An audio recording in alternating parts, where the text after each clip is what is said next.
Om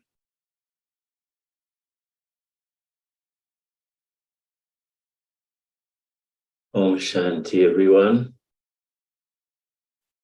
Can you indicate if you can hear me? Yes, loud and clearly. Thank you, Brother Ken.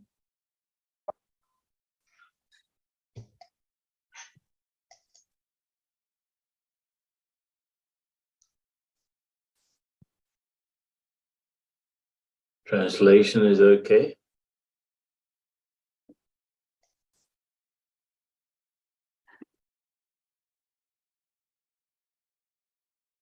We've tested. Can someone say if my sound is okay?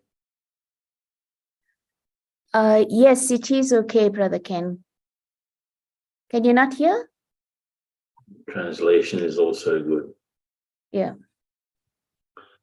Okay, so let's have some meditation while people are coming.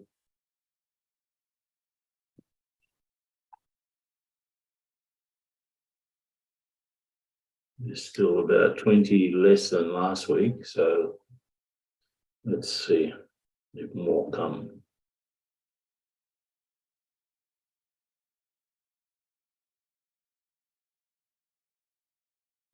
Can someone put some music on just to indicate that there's life while we meditate?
Pratibha Ben, Om Shanti, I'm seeing you. Put your microphone on. Yeah, Om Shanti. Not hearing. Yeah, Om Shanti. That is the music. Om Shanti, I'm speaking to you, Kenva. Can you hear?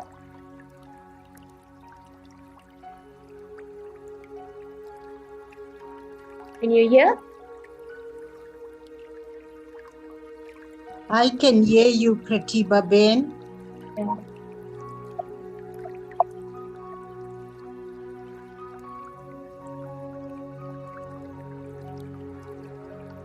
Can you speak? I can't hear you. Om Shanti, Brother Something wrong with Ken. my sound here. Yeah, Om Shanti. Can you hear us? There's music going on as well. Om Shanti. What to do? The others can hear. Let's check the sound. No, it's okay. There was something wrong with my sound. That's why it's good to check beforehand. Okay, no, that's fine. Okay, good. So now let's all meditate. And I'll give a few thoughts while the music is playing.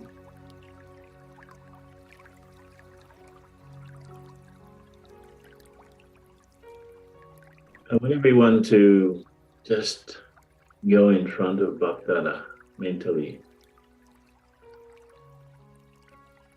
Very easy, just think and Baba is present.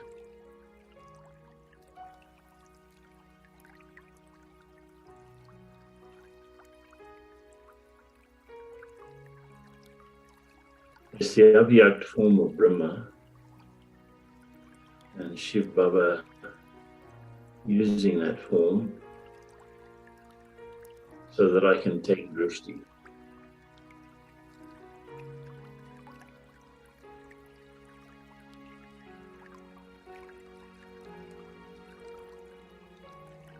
All other thoughts, all other concerns are put aside.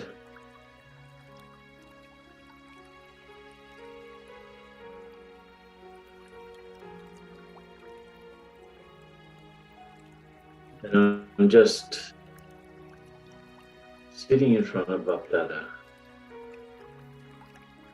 and he's looking at me with such loving drishti, such a current of regard. How Baba feels about me. What does he want from me?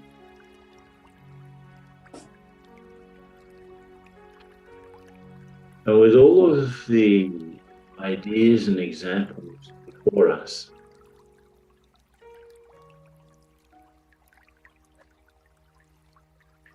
what do you think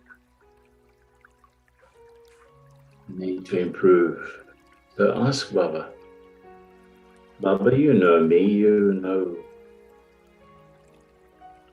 the soul from A to Z, from beginning to end. You know my potential and you know where I need to improve.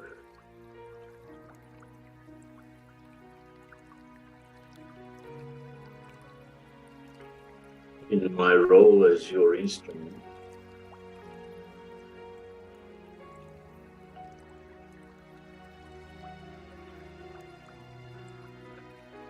select one thing that you feel that you have naturally.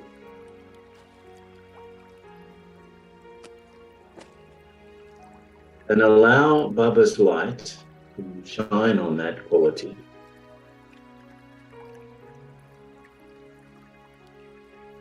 So that it becomes even more divine.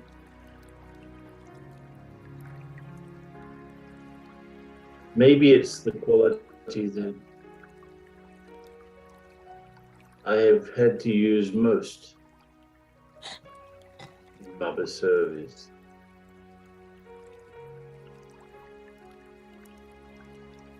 And I feel very easy about it.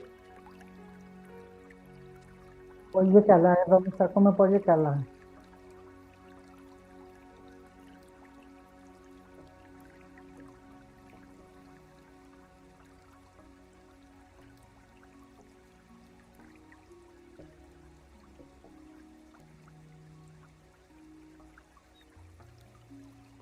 It's what keeps me close.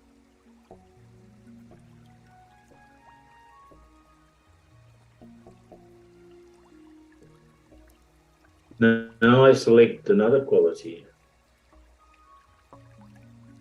something that I need to improve, some virtue that is a little bit less, but I know that it's important in service.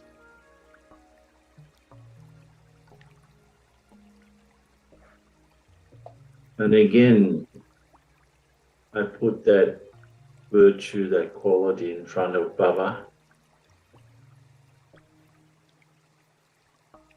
And Baba is giving me extra encouragement.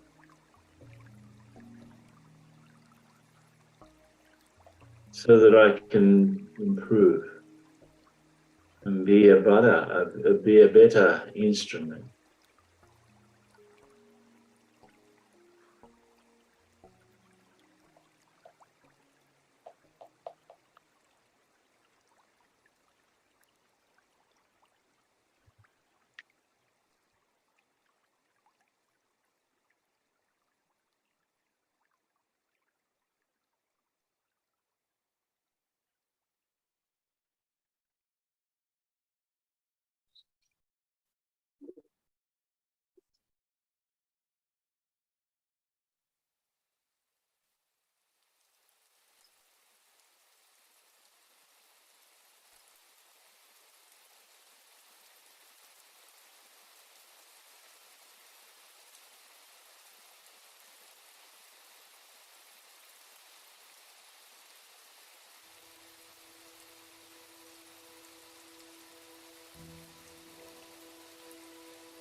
So slowly come back to the corporeal world.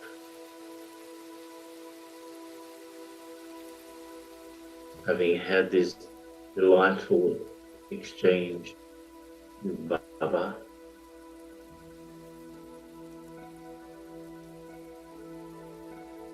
now I want you to, I hope you've all been taking notes or you received, I sent out the PowerPoints. I know that maybe different translation purposes, but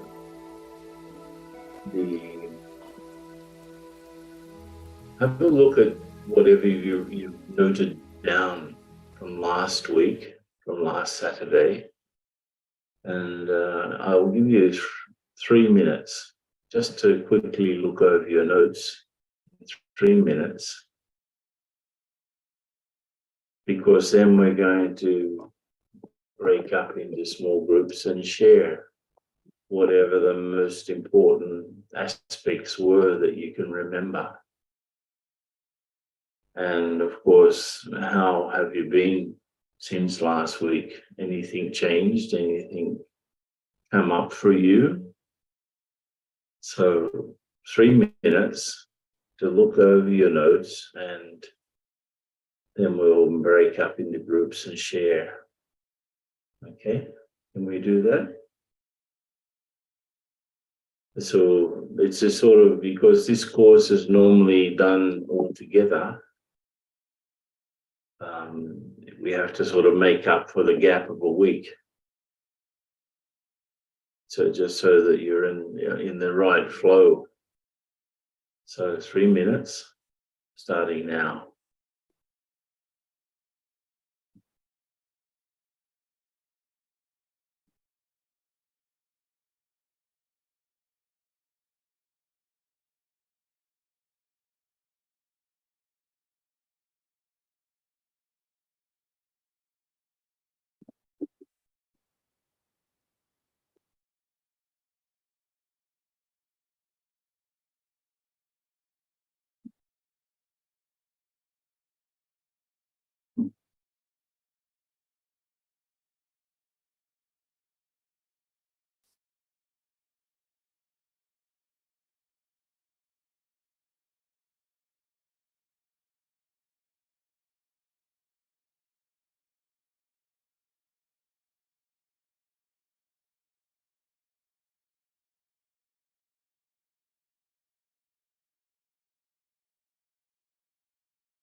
Okay, should I open the rooms now, Brother Ken?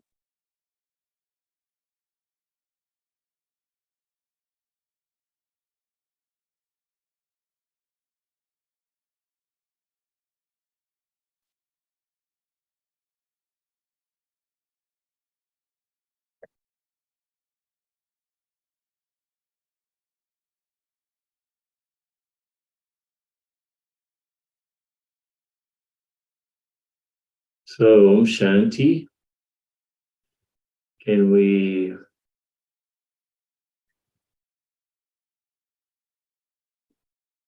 now break up into smaller groups? Sure. Groups of four, and just to share what you've been reflecting on from this week and from your notes and from last week's sessions. Okay, What's the rooms main are aspect? open. Yeah, rooms are open, so please press join. You have to join. Have to press the join button.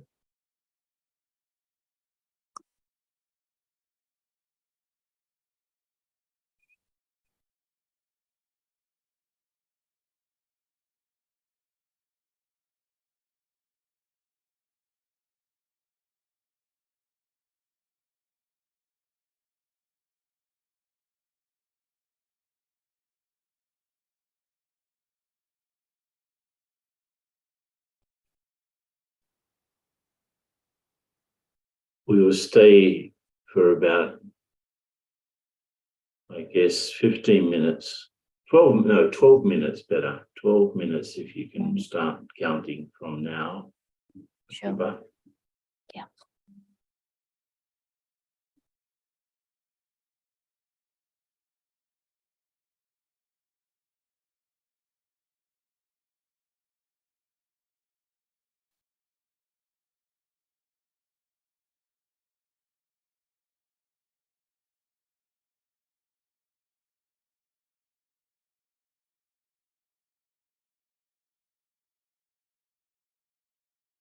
someone's asking to be put in a Greek room. Yeah. Okay.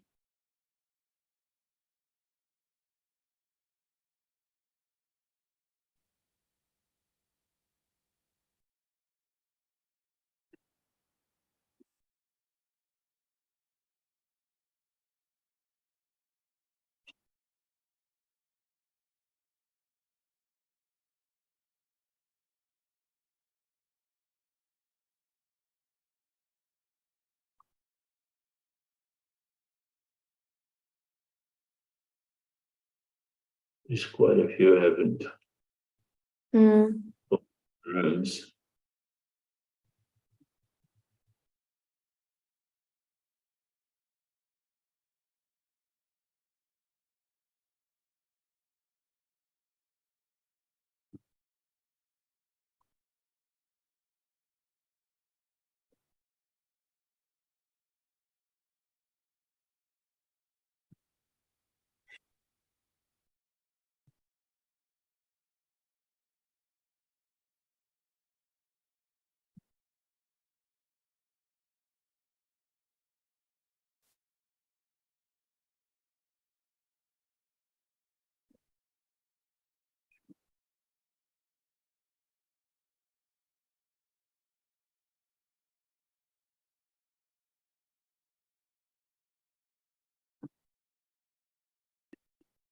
There's Maria and Olympia. I think it's like a Greek name. Olympia. Yeah, they haven't joined. Okay, Okay. they haven't joined. Can we talk to the ones that haven't joined? Yes, they can hear us because they're in the main room. Okay. Can we open up for them so that they can share whatever they've thought? Yeah. Just open. Ones that haven't joined rooms, we'll make a room here. Yeah. Well, they can speak here in this room. Should be fine. They've got to connect their microphone. Oh, Yeah, they, yeah. yeah. So it's Murli, So, Shobha, Samsung, Violet, and Harare. okay, can the ones that are still in the room, can you connect your microphones so we, sorry, and your camera so that we can see? No? I don't want to. At least Yeah. your microphone. Share Yeah. what you're thinking. Share what you've been going through. Maybe you can start, Pratibha. Okay. I found last week's session very useful, and especially when we had to reflect on what is it that we bring to the family.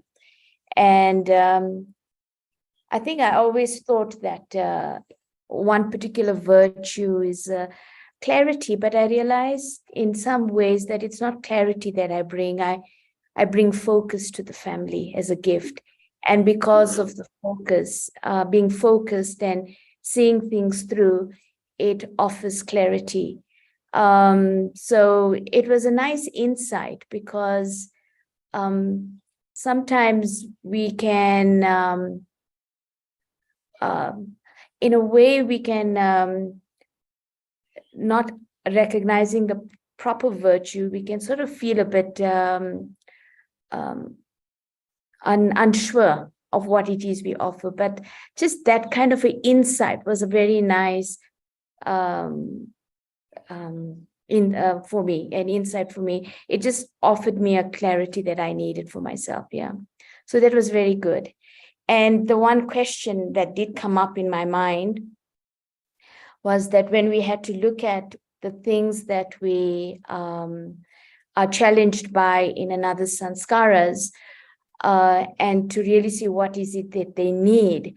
But the question is sometimes what they need, is it necessary always that it's the right thing? People want love, but sometimes they also want to be supported in a way that sustains weakness. And so to be able to also know what is it that I'm giving and what is it that I need to just be aware that it's something they have to work out. So that was also a good thing to think about for myself. Yeah. I think you see, we don't really know what people need, but Baba does. So somehow or the other, I have to be tuned in to Baba so that, like he gives that example of the soul needing, someone dying of thirst, and you're giving them a diamond. Person needs a cup of water. So it's like recognize the real spiritual need with Baba's help, and then we can maybe be the instruments to bring that. Some other people are joining, it looks like. Yeah. Dipti just appeared. Can you turn on your camera, Dipti? We're still in a small group here. This is the main room because everyone is separated out. Shobha is saying that she's got Wi-Fi issues. So anyway, they're in this small group. Anyone else who's still in the main room would like to share, even by chat? Somebody shared that their Wi-Fi was not so great, so she's not turning her camera on. I can appreciate that. Anyone else?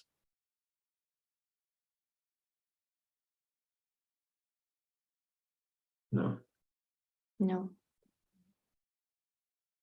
People are silent.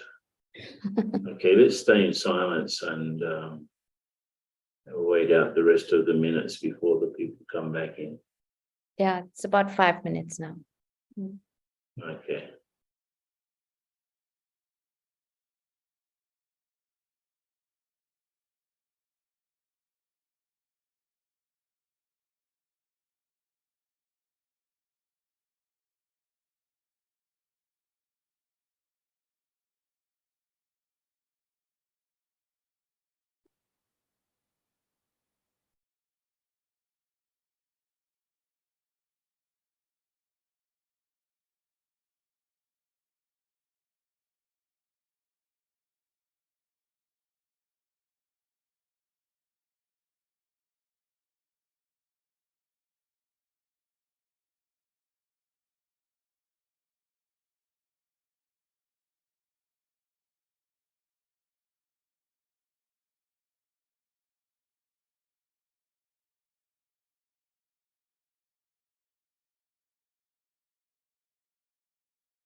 So we're just waiting for people to come back from their groups.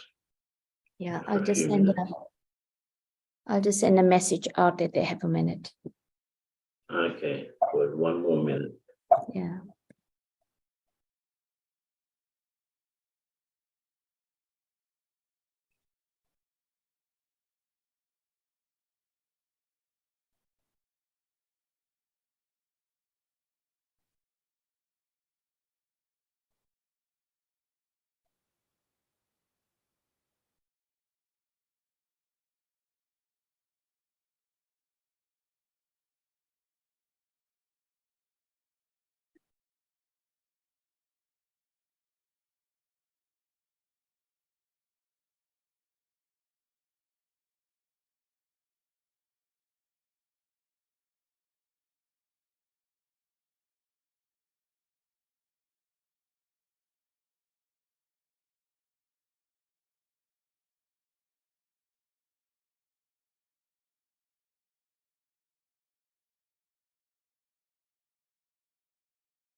All should be back now. Thanks.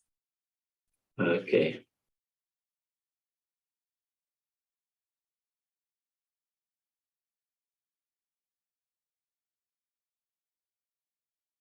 Hello, everyone. Auntie. Can you put your hand up or write down in the chat, even if you do it in another Andata wants to speak? I just wave my hand. Oh, okay. What did you learn from last week, Andata? Yeah, something you talk about, something you say that Baba uses our individuality, but helping us to remove our individualistic behavior. This was something through the various questions that you gave. When I reflected my answer, I came to know that Baba was helping me to transform my individualistic behavior. I was used to be very individual, proud of my qualities, but Baba then transforming that into more of a generous quality person, giving out more to others, more selflessness. So it's still a journey, but I could see that Baba has put me, removing me from that egoistic, individualistic behavior. That's my sort of realization. That is the journey, my brother. We think less and less of ourselves and more about how and what to serve with. Anyone else would like to share, even if you speak in French or in Greek, then someone can translate, maybe.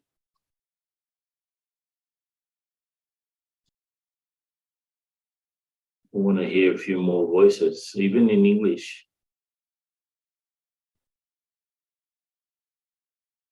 I notice that in Africa, people are not very, how do you say, participative. It seems to me.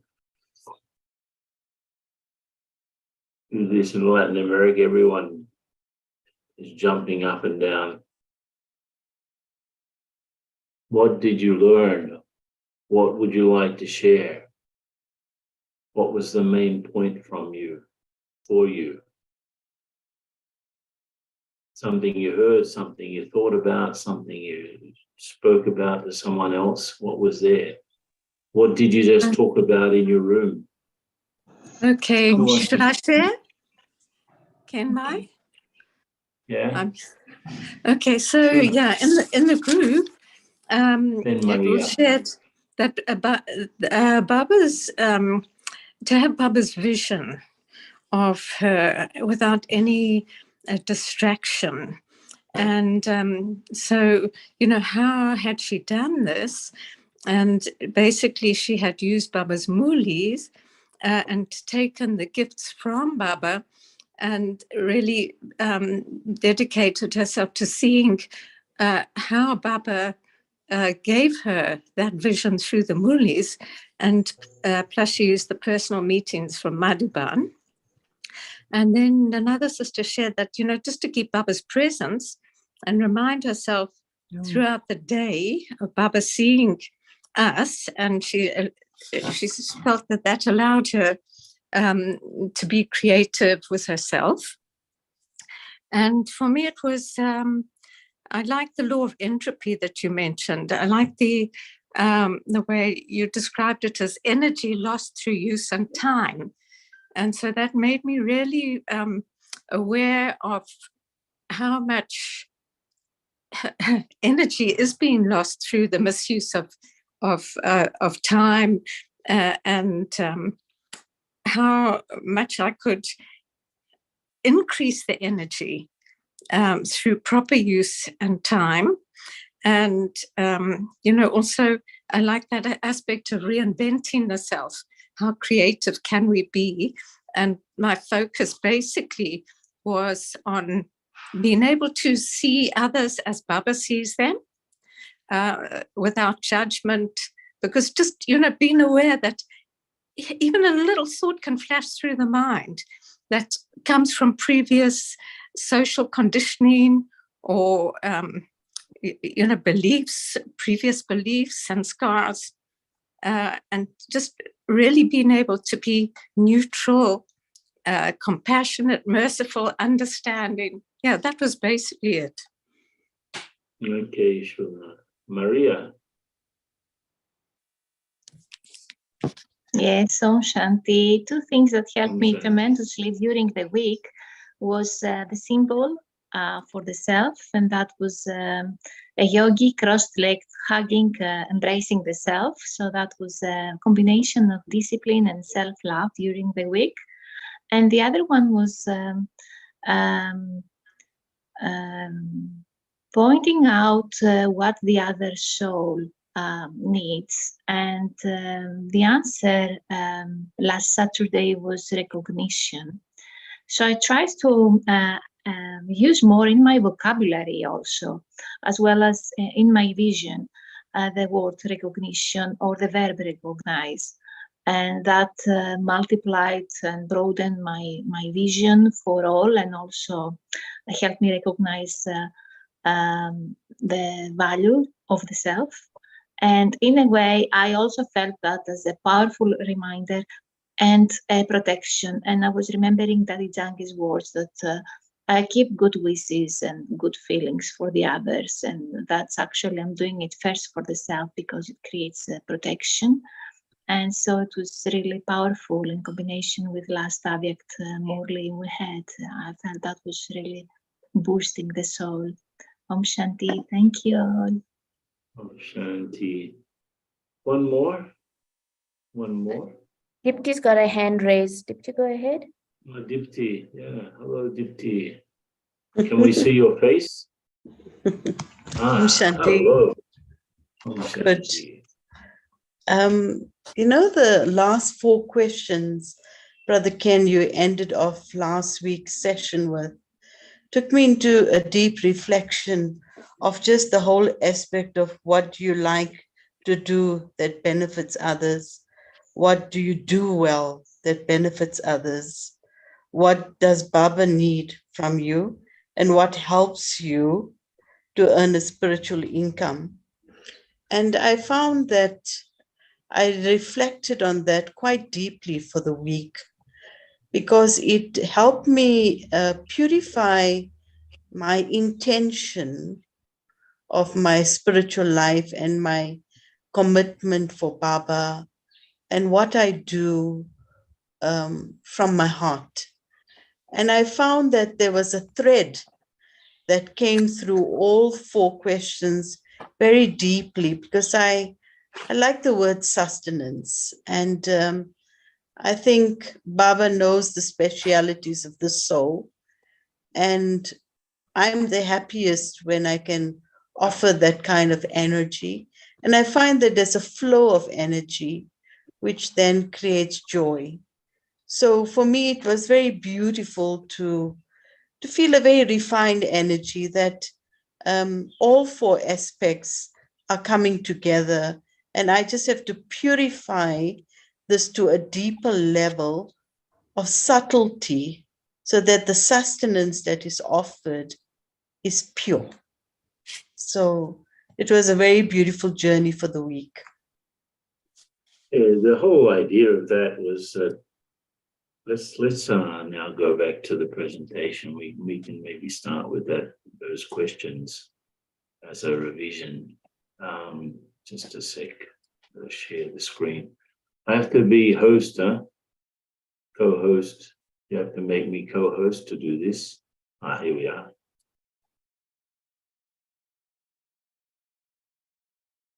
Here we go. Share the screen. Yeah, remember about the river in Manaus. Here we are. This one. Just one sec.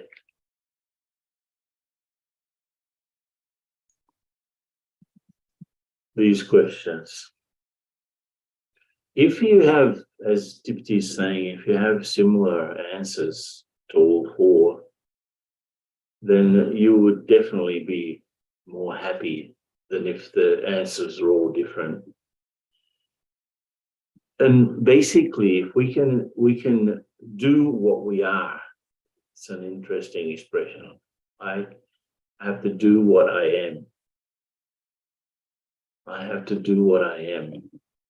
Then there's a very little loss of energy, as Shuna was saying, related to entropy. If I do what I am, then there's very little loss. There's less thought, there are less words. If you ask yourself, what do I have to do with my life? It's very clear the answer. You have to be what you are. You have to do what you are. You have to feel what you are. All of the verbs have to be connected with the verb to be. And this is little loss of energy. And that's what Baba wants, because if I'm clean, and clean means not just no dirt. Clean means also clear of internal obstacles. We know that the obstacles that come up in our lives are related to sanskars that we have within ourselves. So I have a bunch of sanskars inside, and they're creating some obstacles. They will create some obstacle outside. And there's a connection between that obstacle outside and this mess of sanskar, a cluster of messy sanskars inside. There's a connection. So that if I'm not in that eternal sort of existential crisis of trying to figure out who I am, what I have to do, it's much easier. Life is much easier, and we can be better instruments for Baba. So let's start with what we're going to talk about today. I'm going to talk about adjusting to others and also about delegation and trust. So such sort of a continuation of what we were doing last time. Just visit Baba for a few moments. What does he think of what you are doing? What does he think of how you are behaving? And I once I was doing this out of curiosity, and I was writing a book also on leadership called The Spirit of the Leader. It's in a few different languages, but it's not in English. Unfortunately, I wrote it in Portuguese. and we translated into Spanish. The book actually was taken up by a major newspaper in Colombia, and they printed a book with every edition of their Sunday newspaper. And in Italian also, this particular book, The Spirit of the Leader.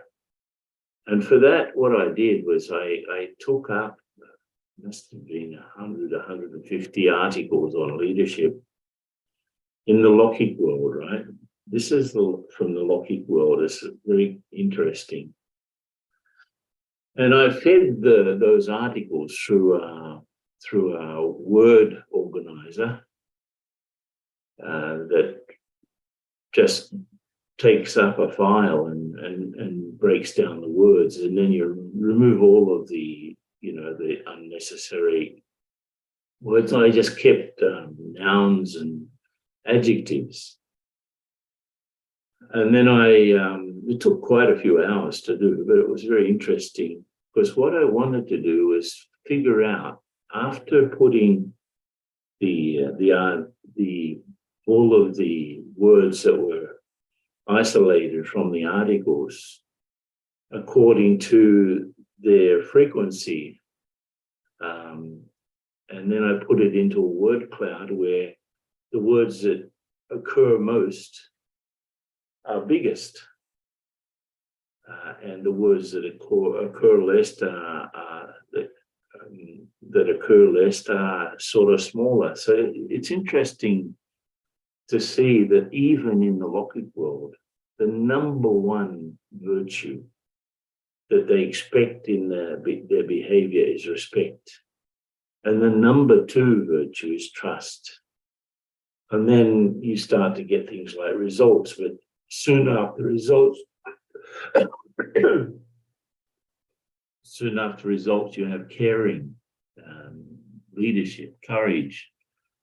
But it's interesting that even in the Lockheed world, as a leadership characteristic, respect is sort of number one. So I wanted to show that, because the sort of challenges that they have in any organization, any human organization, are the same ones that we have in ours. Exactly the same ones. Because we have to work with people. Last week I mentioned that working with volunteers means working with their feeling of their willingness to give something, to help out, which in Latin is voluntas.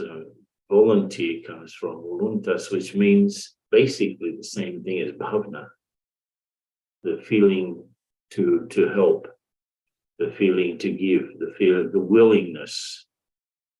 And so we're dealing with people's willingness. So we have to respect their willingness. We have to respect their space. We have to respect where they come from. We have to respect everything. And secondly, we have to be, trust is actually not even our prerogative, because if Baba trusts the soul, why would it be a question for me?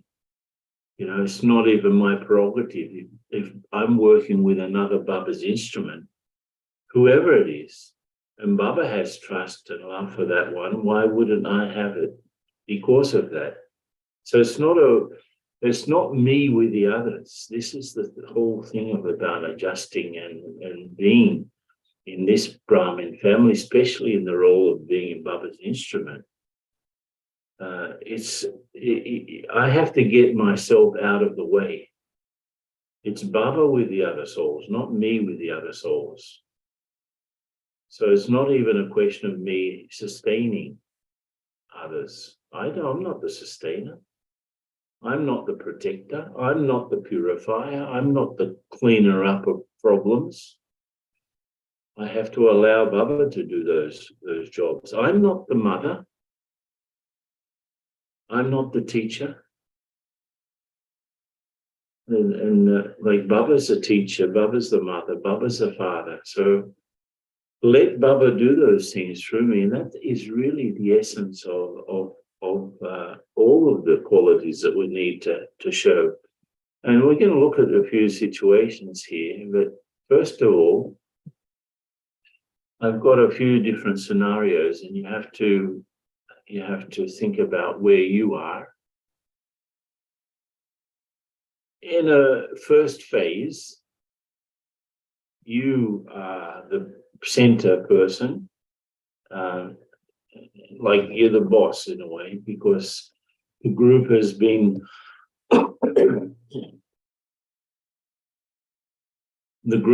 recently set up, maybe it's a new place. You've been asked to set up a department. You've been asked to start a center. You've been asked to step forward and take the lead on some project. So it's because you have qualities and you have the information as well. So you are the center person and you are the one who's giving the instructions. In the beginning, it seems to be like that because you're the one that knows what to do and you're getting other people involved and they're following you. They're following the lead. We often forget the other side of leadership is followership. So Baba, though he doesn't talk about leaders, he talks about bosses, yes.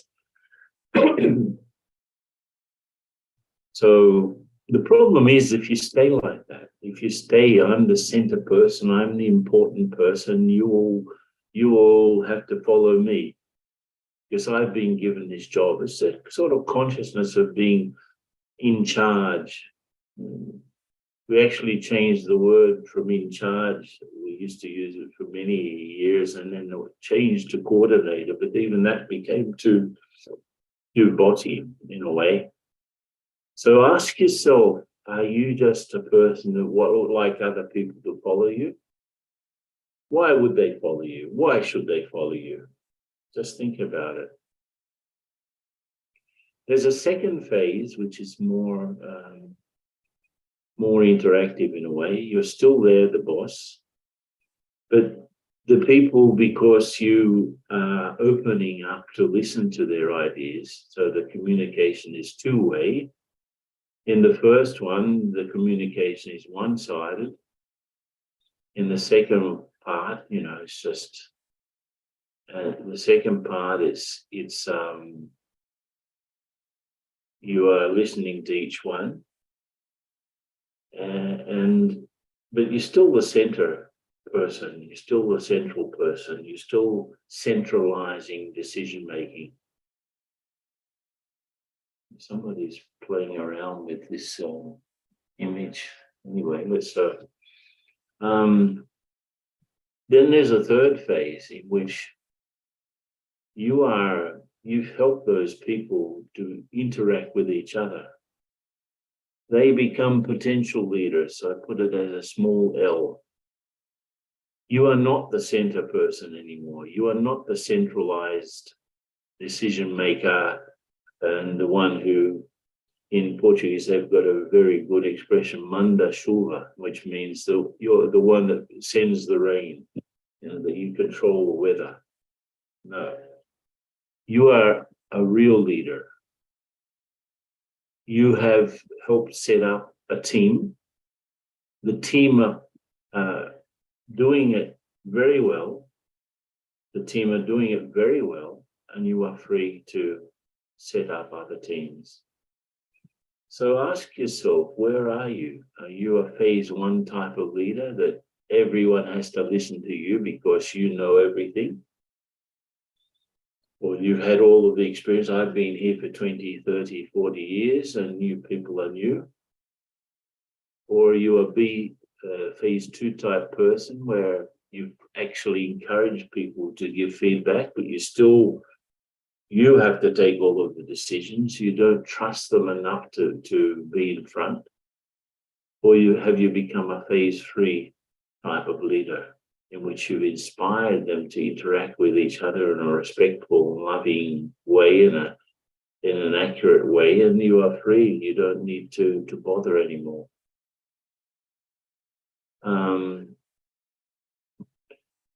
Just a sec. I think I'll have to. There's 3 sort of things on the screen. I'm going to take them off. Yeah, here we are. I have to go out. I want to show you something first.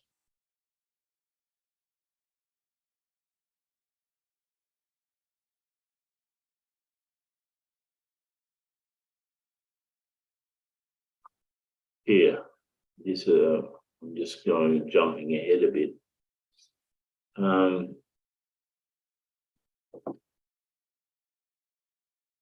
This is from a Morley in March '95. I'm just going to read it. Just think of it like a meditation commentary. Give as much regard give as much regard and respect to the advice and ideas of others as you give to your own ideas. To give your ideas is a different issue. This is the whole question of master and child. We should give our ideas with, in an assertive manner, in a positive manner. But then when we're listening to other people's ideas, we have to become children again.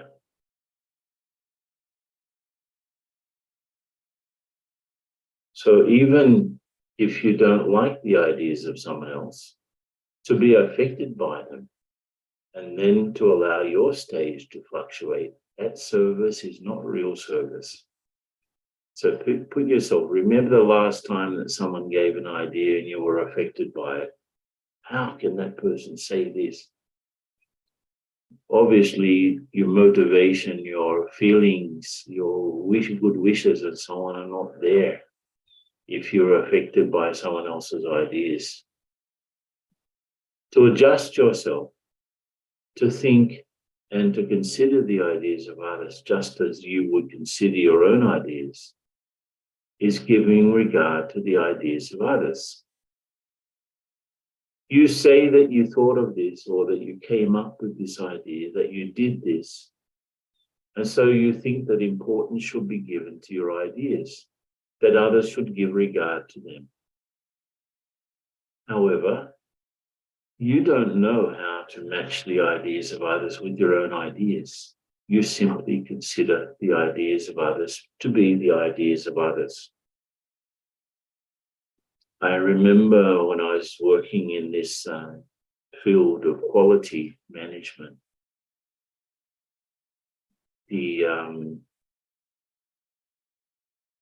I noticed working with Americans, for example, and somebody, I think Andatha was talking about individualistic behavior.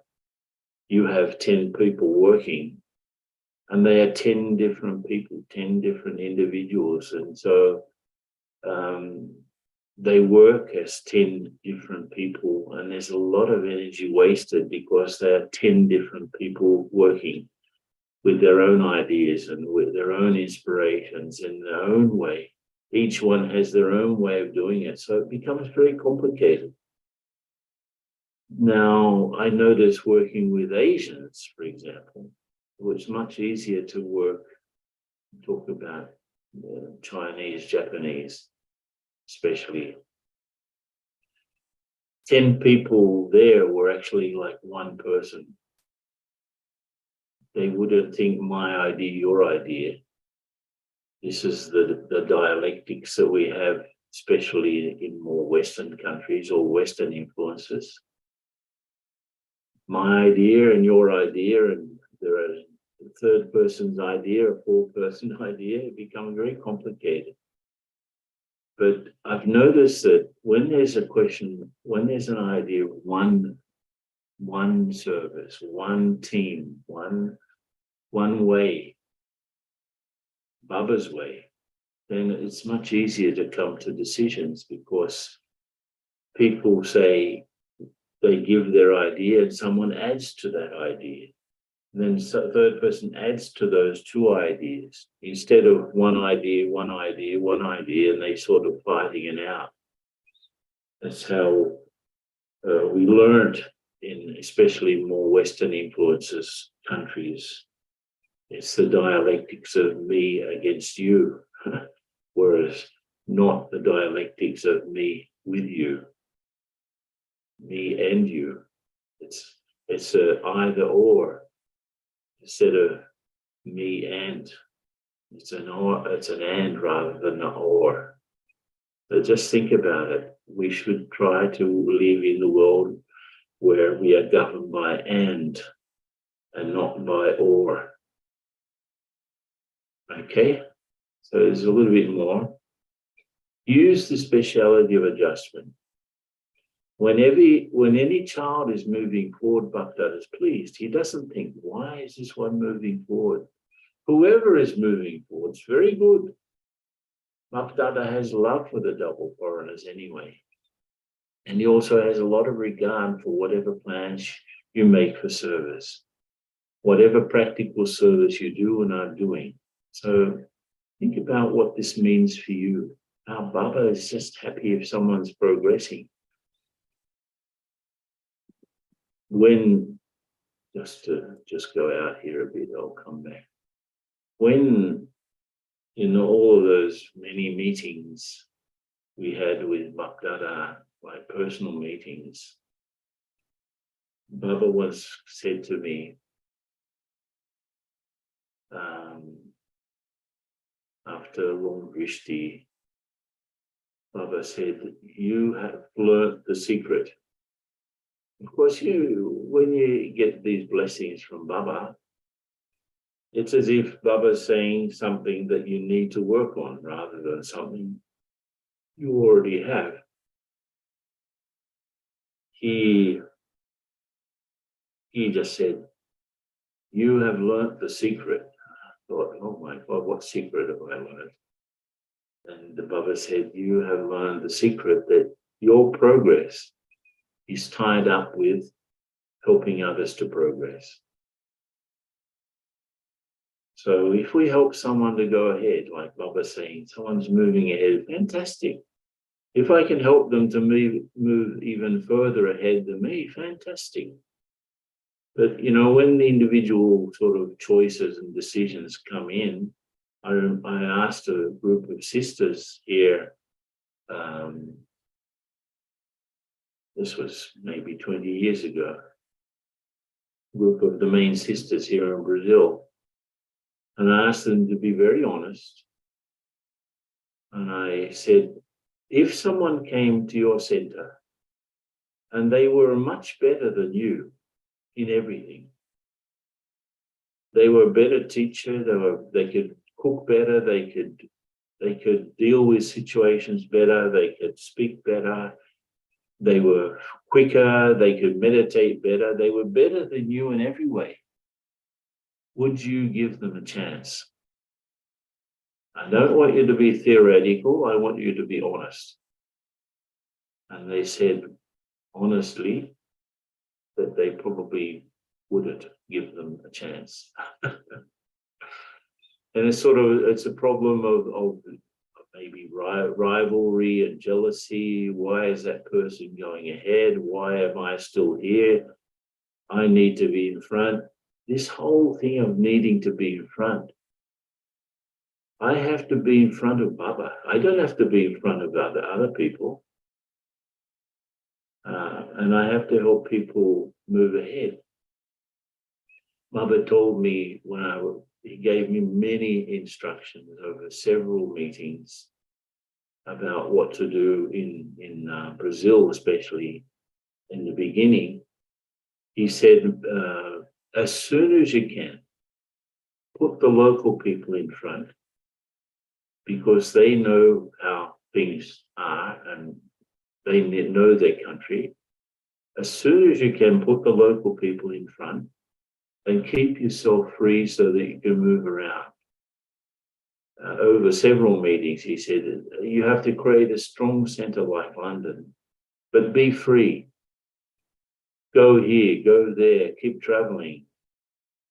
And so the whole thing of the whole service started with that experience of putting other people in front.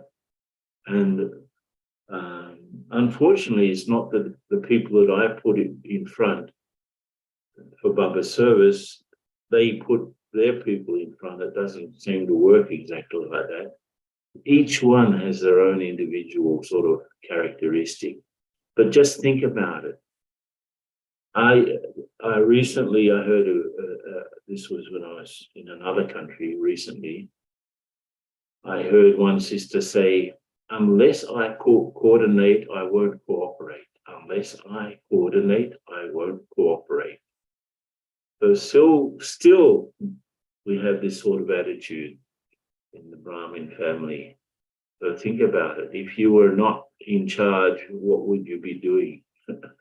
If you forget about the word in charge, just put people in front as much as you can.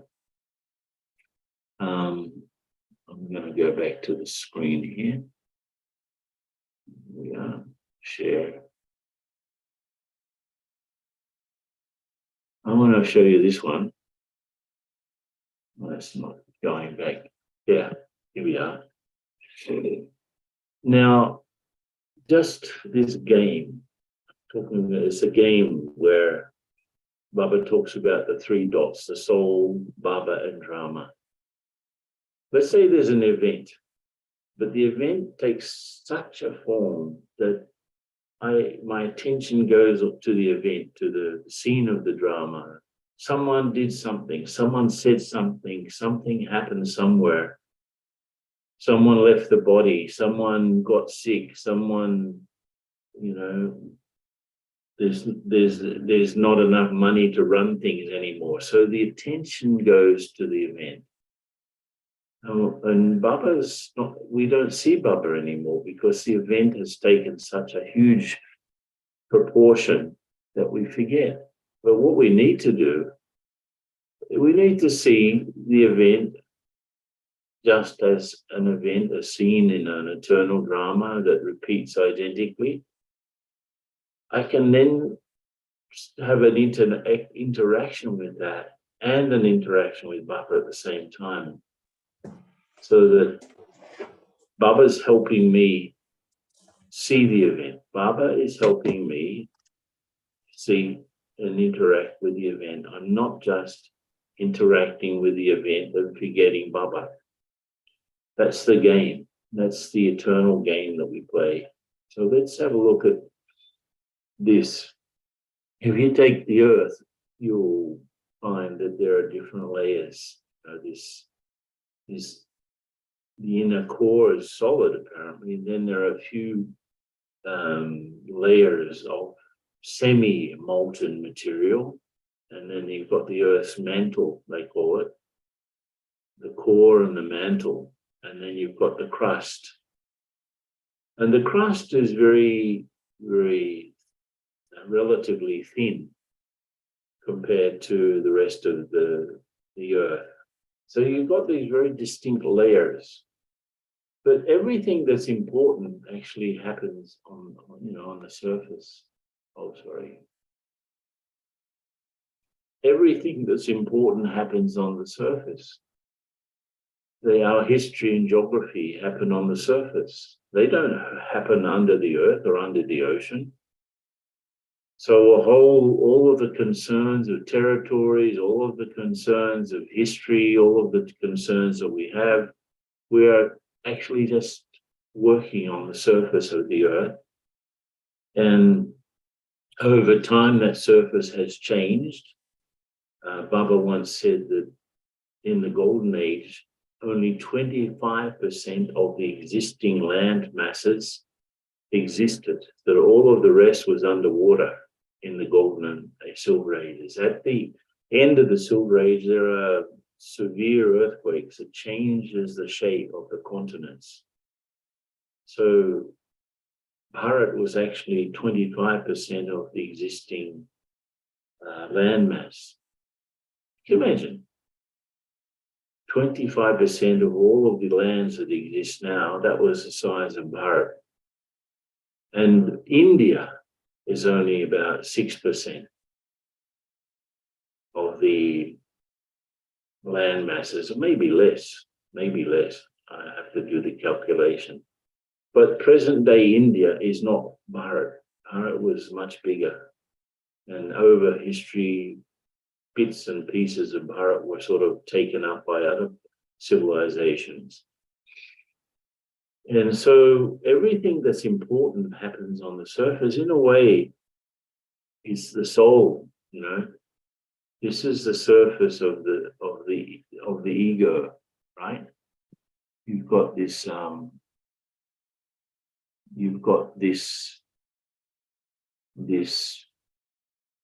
outer crust, you could say, which is the ego. I did this, it's the surface self, you could say. It's what I remember about myself. Even my Brahmin life, the body that I've had for so long, the identity that I succeeded in creating, even my specialities may be connected to the ego rather than to the deep, real self. Even the specialities, because they've been historical, they're much related to whatever I've been doing on the surface of myself. And it's when I interact with others, it's an interaction between the surfaces. And of course, if this person is round, let's say, just to use this analogy, and the other person is square, the round one wants the square one to be more round, and the square one wants the round one to be more square. So, and they're different colors, different sort of specialities, I don't know, different defects, different experiences, different understandings of the same thing. So there'll be some sort of a conflict, or even not, lack of comfort, let's say, in working with others. But if I can go beyond my ego self, I can then go beyond the ego self of the other. And there's a connection, a genuine connection between the deep soul and the deep soul. So harmony is between the cores, this inner self, the real deep self. Harmony is when I can from the depth of myself feel good, feel okay with the depth of someone else. Harmony is not sort of an adjustment of egos. Let's say I'm timid and the other person is aggressive, then I have to adjust my timidity with their aggressiveness. That's not harmony. It's a game. It's a game. This is what we consider respect to be too. They've got a problem. So it's a game between two egos, basically. So just ask yourself, my difficulty in getting along with others, how much ego related is it? How have I been able to see beyond the ego of someone, to see their real, shining, beautiful self? Because that's what the spiritual vision is. Okay? So I want you to think of a situation, I'm giving an example here, that there is me and another person involved.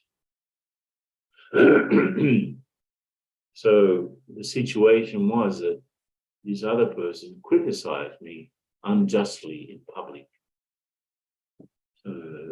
Naturally, I felt angry, lost my temper, and I shouted. This is a typical sort of situation between two surfaces, right? But if I look more deeply,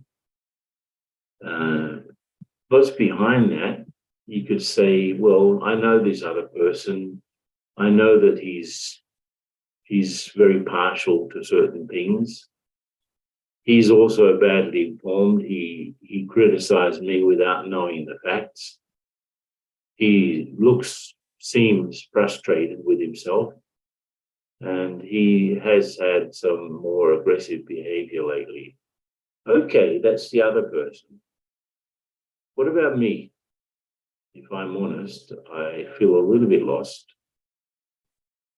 tired because I've been working too much, a little bit agitated because there are some important things that I have to do, but I haven't been able to do them, and tense. So when you start to look at it, this is still a little bit superficial because you're looking at the last few months.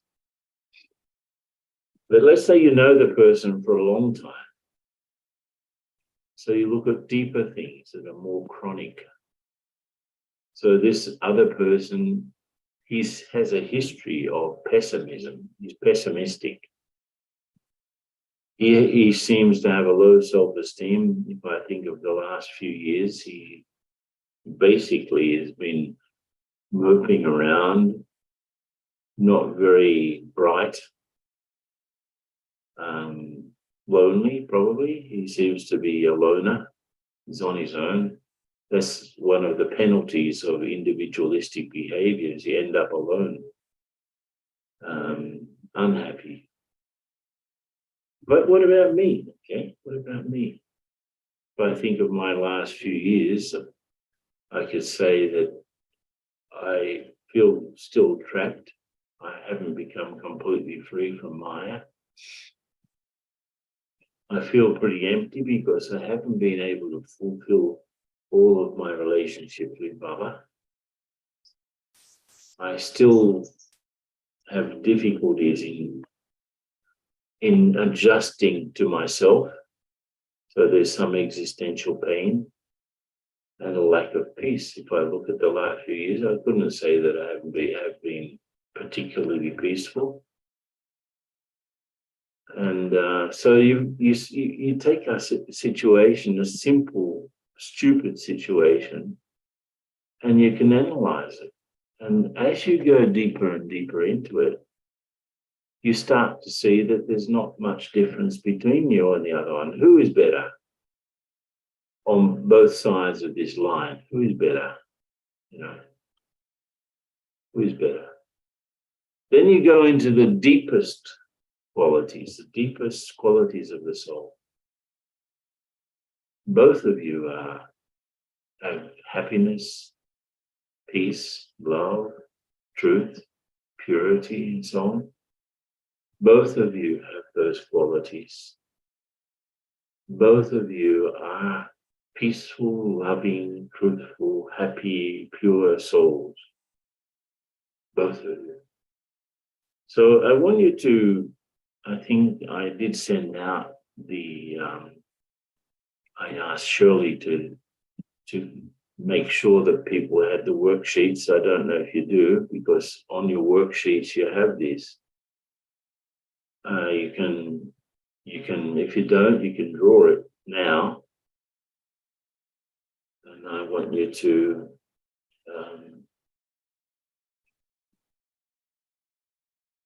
so you draw the situation just the same as you did here. So you draw the line, make 1, 2, 3, 4 circles, and draw a line in which me is on one side and the other person is on the other side. Someone that you've had difficulty to adjust to. You can remember a recent situation or a situation in the past where you actually got sort of upset by someone else's behavior. I think most of us have had at least one situation where someone's behavior has upset you. So I'm using this as an example. The person did this, and then I also reacted badly. So a situation where someone did something to upset you and you got upset. And what happened when you got upset? And then you start to think about what could be behind that other person's behavior, looking at the last couple of months. And then you put down that person's side, and then you put down your side. Well, this, that, the other, I feel all of these things. Use this as an example. And then think a little bit deeper. Okay, I've known that person for several years, and it seems like if I take a sort of an average behavior, he's pessimistic, has low self-esteem, lonely, and my average behavior has been based on these things. So just look at that now, just to do your own chart in a way of someone, your own diagram of a situation in which you and another person was involved. And you both, one did something bad and the other one reacted, and you reacted not so well also. And then when you get this far, just stop and look. Who is better than whom? As you start to see the similarity in both sides of this situation, you start to have more compassion. You start to have more compassion because you understand that that person is essentially not so different from you. It's not a personal thing. Each one's behavior is motivated by their own sanskars and not by me. I could be just the trigger of something, but that unjust criticism in public that was motivated by his or her own sanskars. And me losing my temper is nothing personal. It's related to all of the situations in the past in which I lost my temper. Any vice or any virtue has a history. So if I start to understand the histories, the other levels, superficial level and a deeper level, then I start to see, okay, person's not so bad after all. Certainly not. I'm certainly not better than that one. I also made a mistake. So do your little chart and stop for a moment when you finish there. And then there's one more thing. I'll give you a few minutes just to finish off that. Your diagram. The situation, the other one, and your side. The recent sort of factors, and then deeper factors.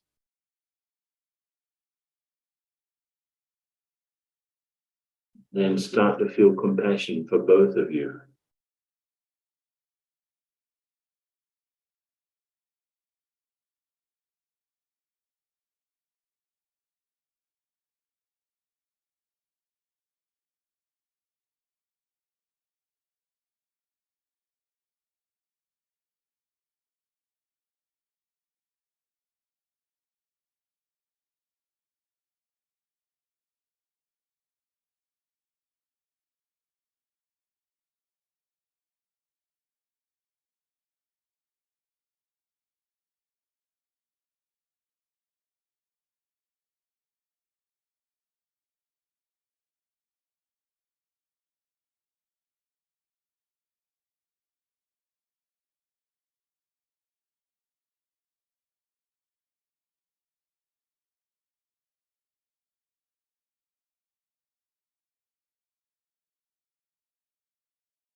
Okay.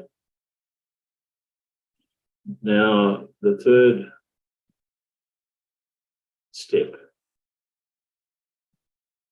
is connected with what is Baba talked about in today's morning about being such a pradhan effort maker. What is a such a pradhan effort maker? I will look at this. This sort of thing happened I made a mistake, the other person made a mistake, but I'm not the judge. But now I'm going to a deeper level, the deepest level. This is the Sato Pradhan level. Now keep that person in mind who upset you. That soul is a happy soul like me. That soul is a peaceful soul like me. That soul is a loveful soul like me. A truthful soul like me, and a pure soul like me. So if I keep in mind the original qualities of my original qualities and the other person's original qualities, I connect up Sato with Sato. I connect up my highest stage with their highest stage, and the situation becomes completely insignificant. So the steps were that you analyzed as a superficial and a sort of deeper than superficial, different behaviors that could have been behind the mistake, and you developed compassion. But now you move to the highest state, the highest position. My connection with that other soul is based on purity, peace, love, happiness, and truth. Nothing else. Just so keep that in mind. I'm a pure, peaceful, happy, loveful, truthful soul, and the other one is also. So where does upset become? Baba talks about being set on the seat and upset. To be set on the seat, I have to have a connection. I'm going to go back here a little bit. This one. To have the Sato Pradhan effort in adjusting to others is the relationship between the deepest self, the real deepest self, and not between the superficial layers. So you've made the situation go away. Remember the point about when an event becomes bigger than your relationship with Baba? How do you move back from that? You have to go here. And so this is these are the things. Now I want to come back to the screen here. I want to ask you if you have any questions. If you've got any questions or any comments, I really, really would like you to participate. I mean, there are many people, there are 53 participants, and I think there's one place with a few people, or there's some places with a few people, like normally happens. So would anyone like to participate? Ask a question.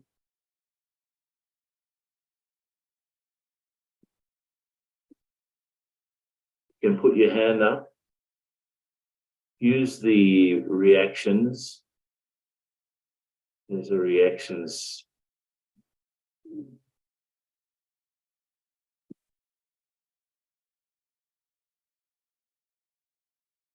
Anyone would like to ask anything or say anything? Somebody, you can do it on the chat too. Let me just open my chat screen. Brother Ken, Maria's got a hand up. What if the other person has a mental illness and refuses treatment?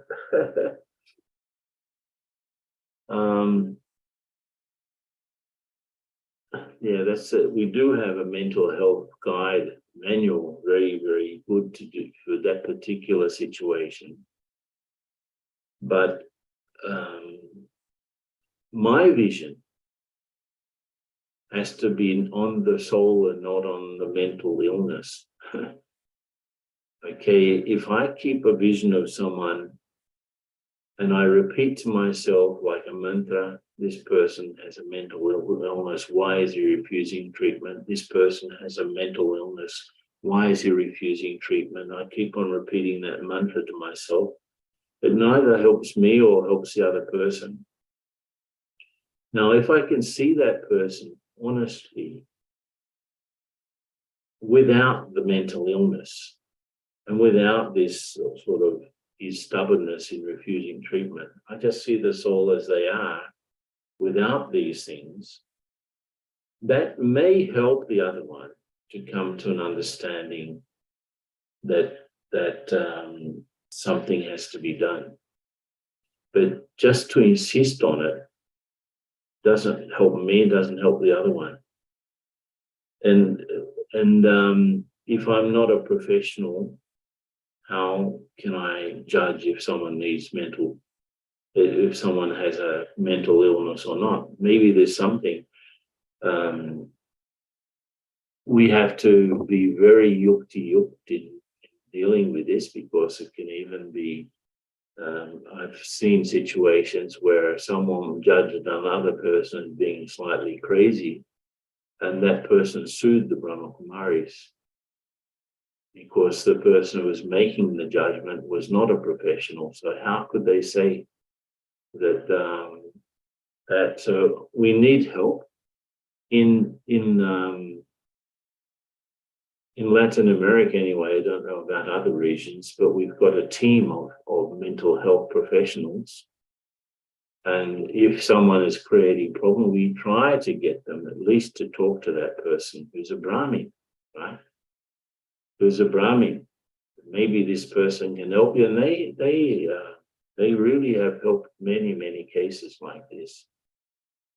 But somebody saying, can we say that karma has a part to play here too? Karma has a part to play in everything.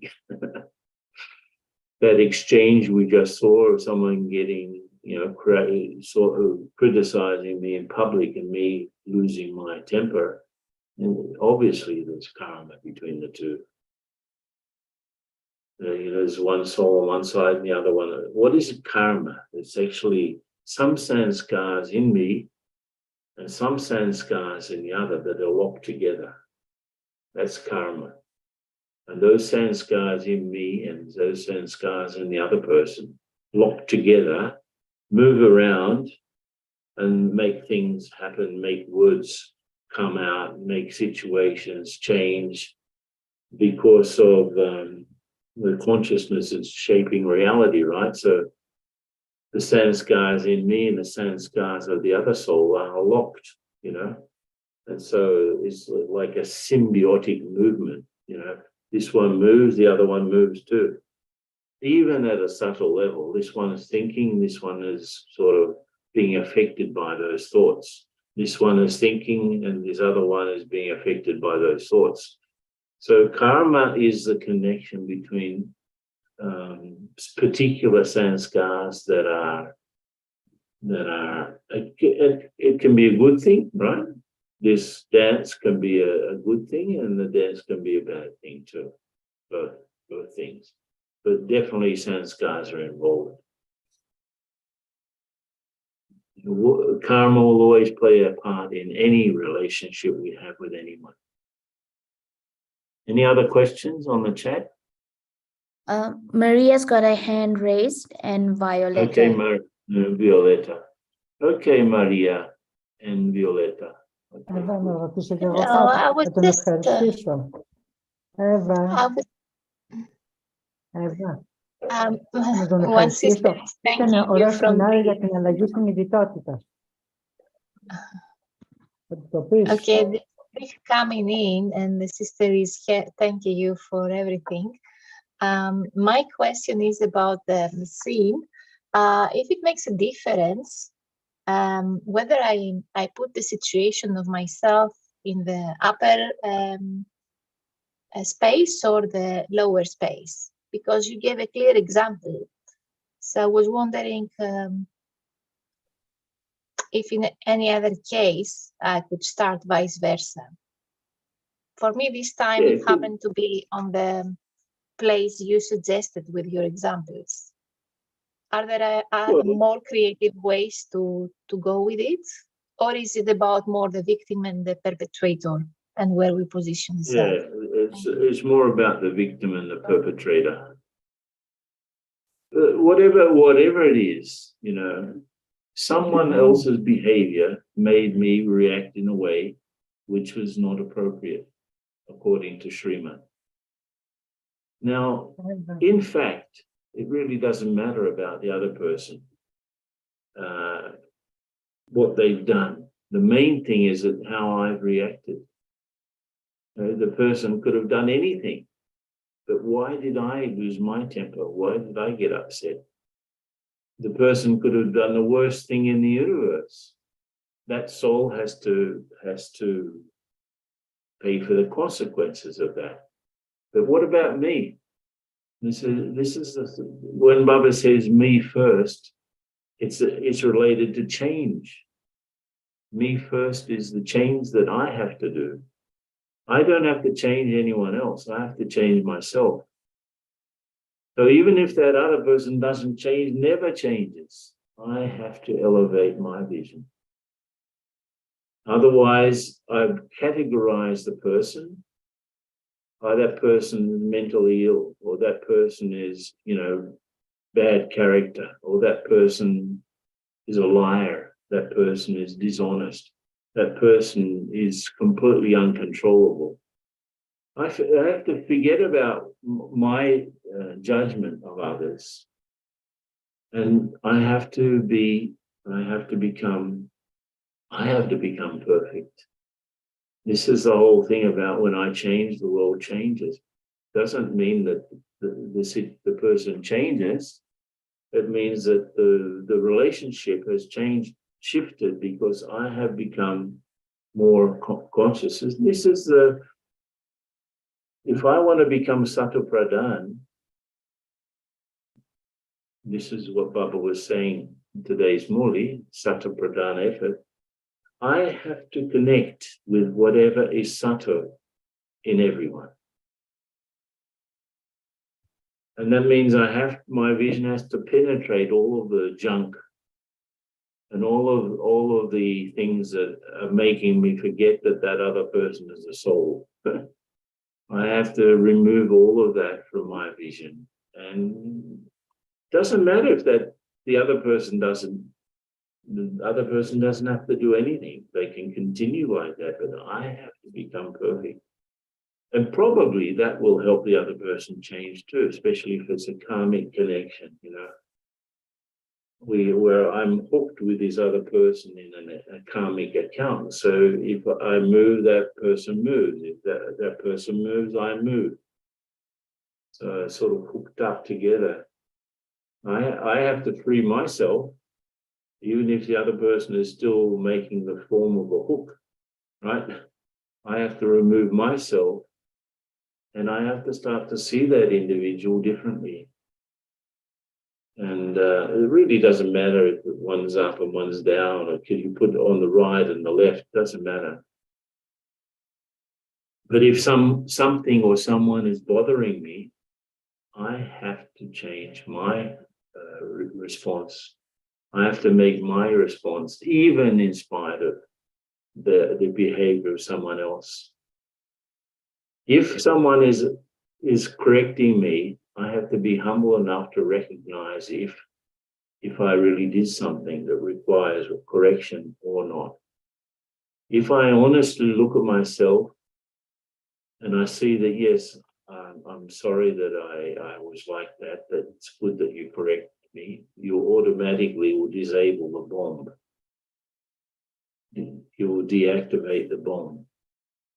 But if honestly I look at myself and I haven't done anything to merit such treatment, then I have to be merciful.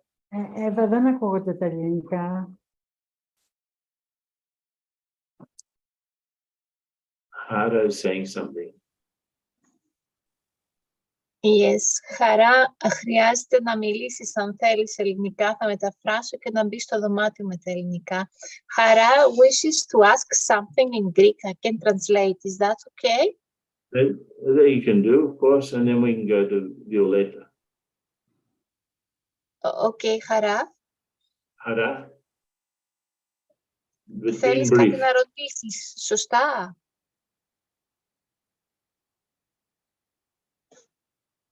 Μου πεις τότε.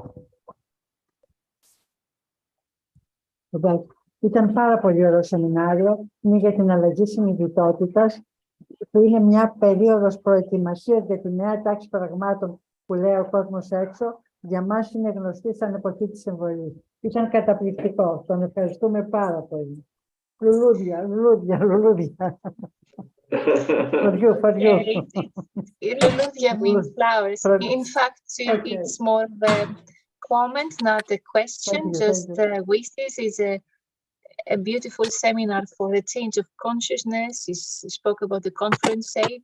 Many thanks. Shanti. Okay, thank you. Thank you. Violetta.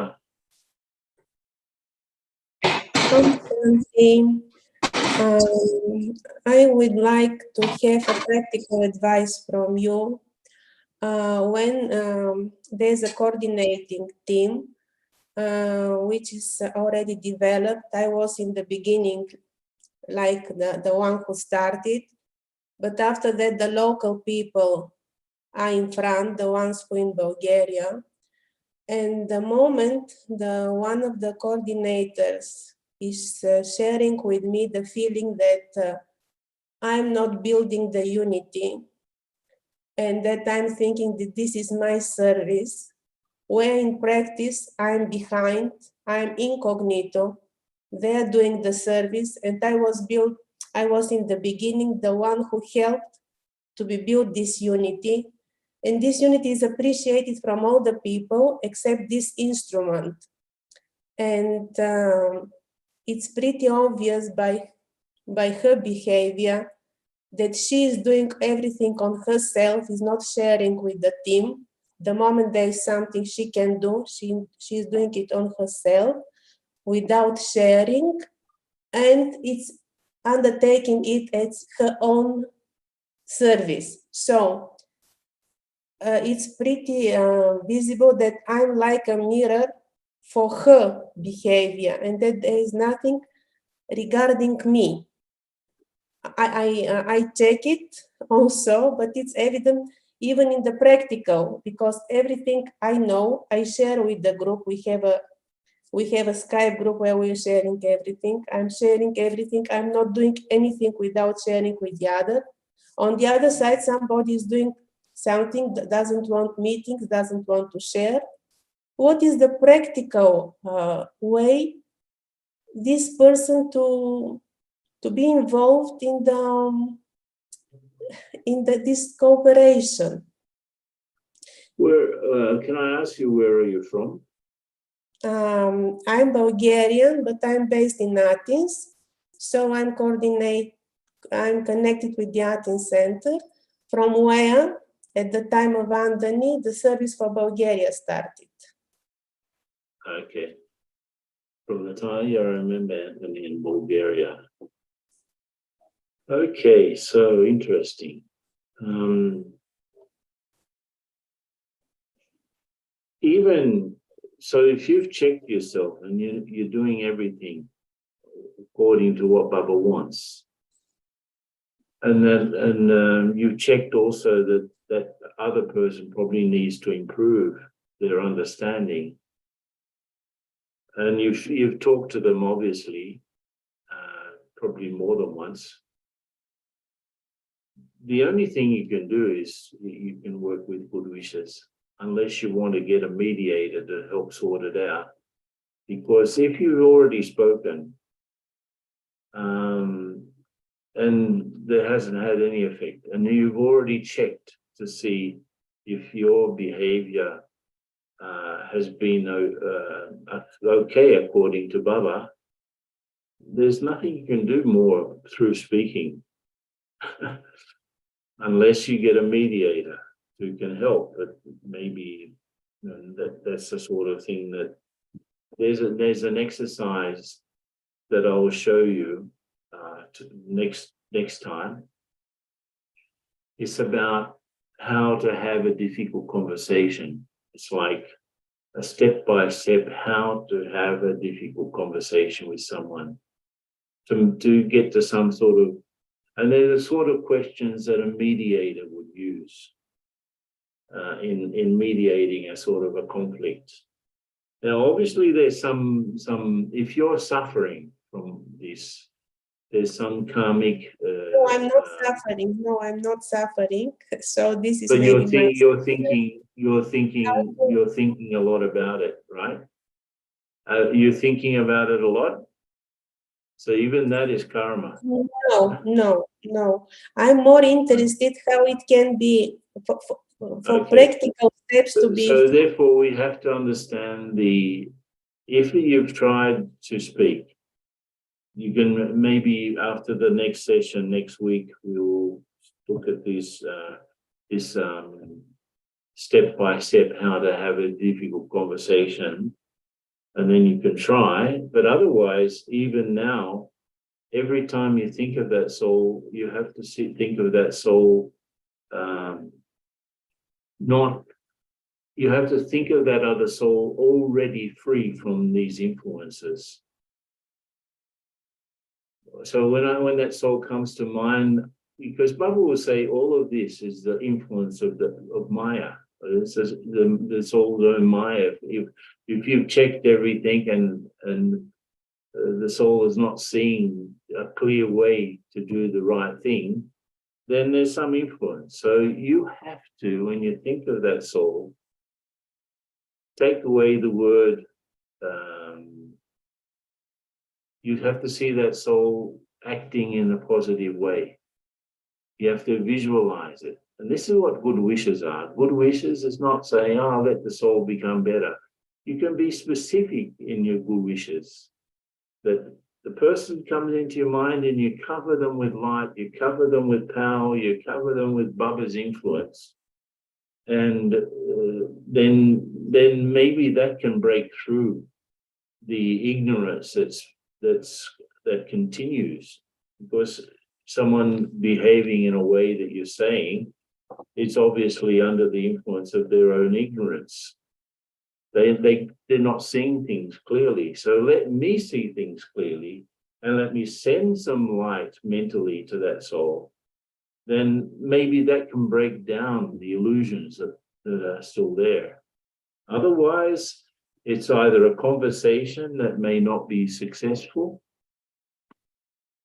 It's also you're doing the right thing by continually, consistently showing the right way to do things. Being you are giving the example, and some time, some way, that other soul will be impacted by your positive example and your good wishes. Otherwise, what can you do? Yeah, I believe in this. Thank you very much. I believe exactly in this way that I should help with the good wishes, just she to get out of the influence, the soul to get out of the influence. But it was very practical and very useful. Just my vision with Baba's blessings, just to give this picture to the soul. Yeah, this specific good wishes. Good. Very helpful. Thank you. I went into such details because I think everyone can benefit from that sort of. Everyone's been in a situation like that somehow. Sometimes somebody's Indrani is saying, Drusilla, you want to say something? Drusilla? After you finish what you're saying, sorry. Okay, sorry. There's someone on the chat. Sometimes the behavior of one person is not harmful, but it's exaggerated by the other person so that they get that person fixed.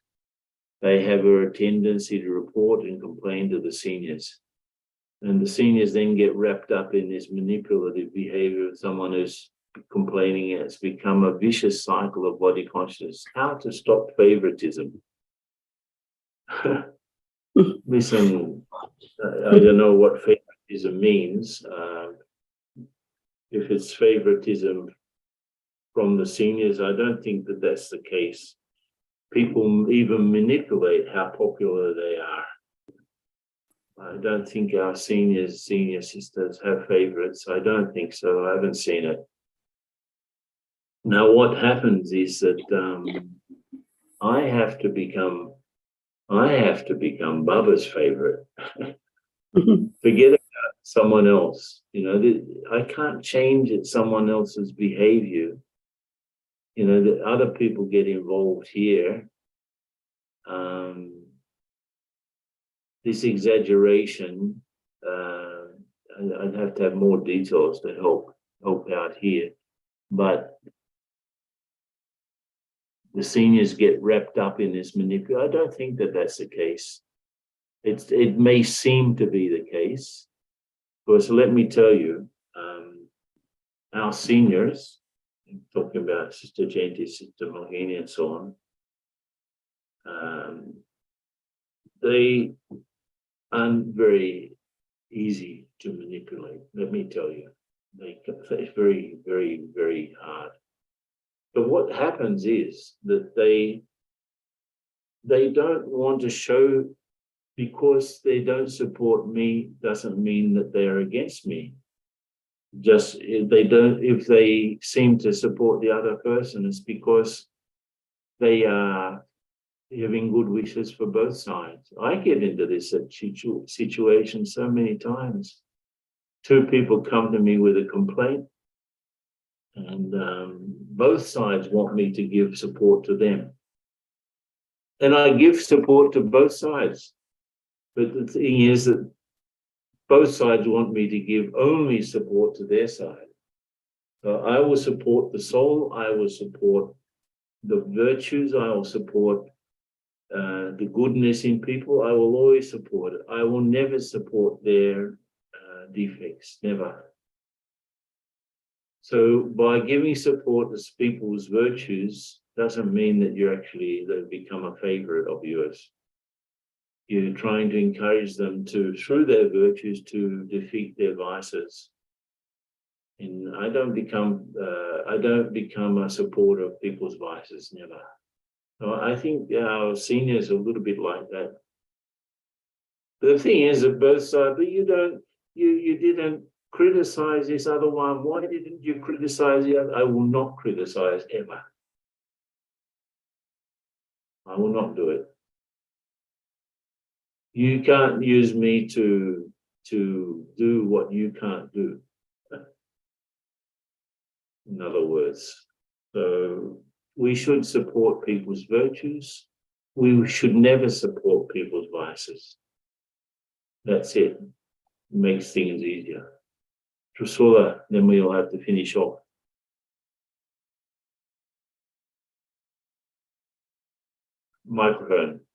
Microphone, Drusilla. Okay, thank you.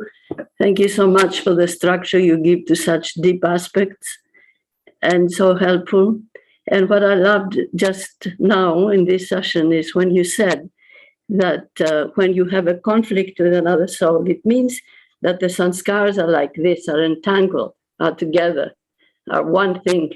And when one moves, the other moves. It's like the entangled particles that no matter where they are, they communicate. Yeah, Exactly so the that same. gave me a beautiful image, which I hadn't thought about, that it's entanglement, it's a knot that I have. I'm bound to the sanskar of the other. And that's it. And I think that's the easy way, for me at least, giving this image, to cut the Gordian knot. Yeah, right.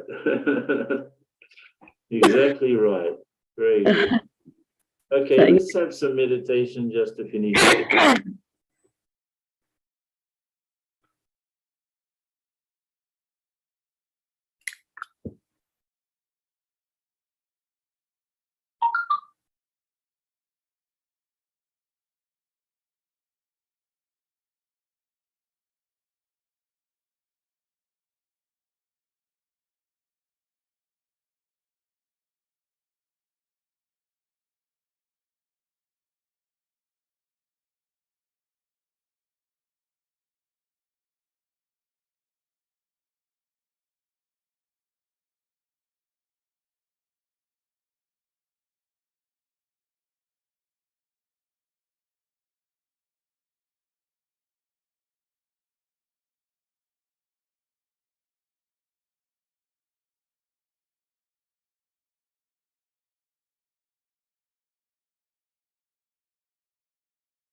So after what? In a few hours we'll be together again. 11 o'clock my time. That means 3.5 hours time we'll be back together. Okay? Om Shanti. Om Shanti. Om Shanti. Bye.